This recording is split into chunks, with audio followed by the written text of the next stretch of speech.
Obsessed mafias love के episode 2 की शुरुआत होती है जब तेयोंग सुबह सुबह उठते हैं। वो काफी ज्यादा खुश थे क्योंकि रात में उन्होंने कुछ ऐसा तय किया था जो वो सच में अपनी लाइफ में करना चाहते थे। गोल्डन ग्रैंड होटल्स में इंटर्नशिप करने का। वो अच्छे से फ्रेश होते हैं, अपनी फैमिली के साथ थोड़ा सा टाइम स्पेंड करते हैं और फिर किस तरह से अप्लाई करा जाए वहाँ पे इंटर्नशिप के लिए वो सर्च करना शुरू कर देते हैं। कुछ ही देर में वो सारी फॉर्मेलिटीज पूरी कर लेते हैं और अपने एप्लीकेशन को सबमिट कर देते हैं। उसके बाद भी तेयोंग काफी ज्यादा बेचैन थे, जैसे अभी उन्हें कुछ और भी करना बाकी हो। फिर वो जिमिन को कॉल करते हैं और उनसे पूछ रहे होते हैं कि जिमिन ने क्या किया। तो जिस पे जिमिन बताते हैं कि उन्होंने भी कुछ और कंपनीज में अप्लाई किया है और हो सकता है वो आज कहीं बाहर जाए घूमने के लिए। तो वो तेयोंग से पूछते हैं तुम चलोगे, जिस पे तेयोंग बोलते हैं कि हाँ, आज रात में तो मैं खाली हूँ क्योंकि आज मैं शाम तक हेल्प कर दूंगा अपने घर वालों की और फिर रात में वो लोग थोड़ा टाइम संभाल लेंगे। और फिर उन लोगों का प्लान बनता है और फिर फोन रख दिया जाता है। तेयोंग अपने मन को कितना भी मना ले लेकिन उन्हें वो इंसान बार बार याद आ ही रहा था। पर फिर भी वो अपने आप को मनाते हुए कुछ और कंपनीज में इंटर्नशिप के लिए अप्लाई करते हैं और फिर इंटरव्यू की तैयारी कर रहे होते हैं एक शीशे के सामने बैठकर, और खुद ही से सवाल पूछ के वो किस तरह जवाब देंगे ये प्रैक्टिस कर रहे होते हैं। वहीं दूसरी तरफ हम उस इंसान को देखते हैं जिन्होंने तेयोंग को गिरने से बचाया था, और वो और कोई नहीं बल्कि होते हैं जंगकुक, जो अपनी माफिया चेयर पे बैठे होते हैं और अपने आदमियों को ऑर्डर दे रहे होते हैं कुछ इंफॉर्मेशंस निकालने के लिए। उनके सामने एक बोर्ड लगा हुआ था जिस पे तियोंग की काफी सारी फोटोज थीं। वो कहाँ रहते हैं, किससे मिलते हैं, उनकी फैमिली में कौन है, कहाँ से पढ़ाई की है, अब कहाँ पढ़ाई करते हैं, क्या कहीं जॉब की है, हर एक डिटेल्स। और जंगकुक की नजर पूरे टाइम तेयोंग के ऊपर ही थी। जंगकुक हल्का सा स्मर्क करते हुए तेयोंग को याद कर रहे होते हैं और वो तेयोंग की एक फोटो निकाल कर उन्हें बस देख रहे होते हैं।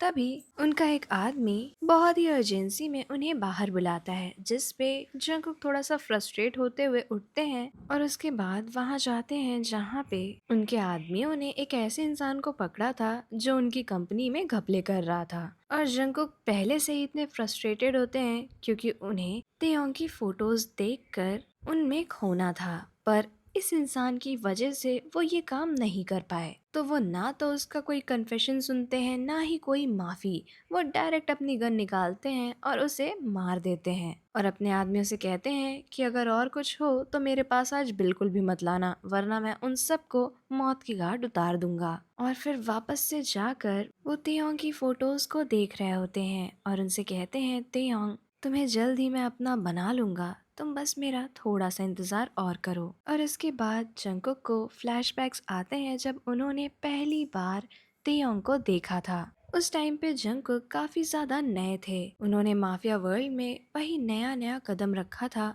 और उन्हें यहाँ के उतार चढ़ाव और राजनीति के बारे में बिल्कुल भी नहीं पता था। ऐसे ही एक दिन उनके राइवल से उनकी लड़ाई हो गई जिससे जंगकुक बहुत ही ज्यादा घायल हो गए थे। लेकिन छुपते छुपाते वो एक अंधेरी सी गली में जाकर बैठ जाते हैं, जिससे वो अपने राइवल से तो बच जाते हैं, लेकिन अब उनके अंदर इतनी हिम्मत नहीं थी कि वो बाहर आकर अपना इलाज करवा सकें या फिर अपने किसी भी आदमी को बुला सके जो उन्हें हॉस्पिटल ले जाए। वो बस एकदम उम्मीद छोड़ चुके थे कि कोई भी उन्हें बचाने आएगा। लेकिन तभी उनके पास आते हैं तेयोंग और कहते हैं, अरे आपको चोट लगी है, आप बस 2 मिनट रुकिए, मैं आपके लिए दवा लेकर आता हूँ। और ऐसा कहते हुए तेयोंग भागते हुए वहां से जाते हैं और कुछ 2 से 3 मिनट बाद वो वापस आते हैं। तेयोंग के हाथ में मेडिसिन से भरा हुआ एक पूरा पॉलीथीन था। उसके बाद वो जंगकुक के पूरे जख्म साफ करते हैं और उन पे थोड़ी थोड़ी दवा लगाकर कुछ जगह को पट्टी से बांध देते हैं और कुछ जगह बैंडेड लगा देते हैं। और फिर तेयोंग उनसे कहते हैं कि मैंने थोड़ा बहुत तो कर दिया है,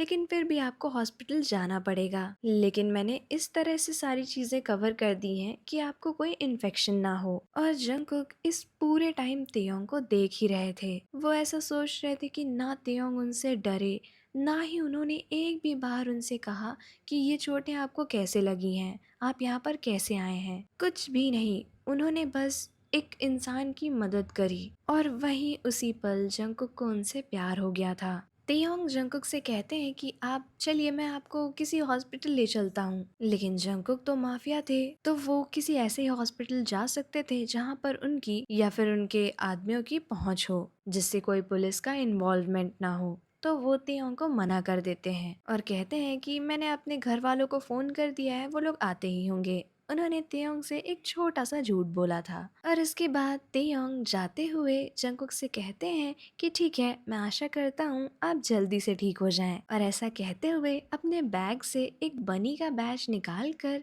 तेयोंग जंगकुक की शर्ट पे लगा देते हैं और एक प्यारी सी स्माइल देते हुए वहाँ से चले जाते हैं। उसके कुछ देर बाद जंगकुक के आदमी आ जाते हैं और उन्हें लेकर हॉस्पिटल जाते हैं। वहाँ जंगकुक का अच्छे से इलाज होता है और कुछ ही दिनों में वो बहुत ही अच्छे हो जाते हैं। और उसके बाद वो इतने ज़्यादा क्रूअल, स्ट्रिक्ट और इतने अच्छे बनते हैं अपनी फील्ड में कि सबको पीछे छोड़कर माफिया और बिजनेस दोनों में नंबर 1 बन जाते हैं। उसके बाद फ्लैशबैक एंड होता है। जंगकुक के हाथ में अभी भी वो बनी वाला बैच रखा था और वो उसे देखकर सिर्फ और सिर्फ प्यार से स्माइल कर रहे होते हैं।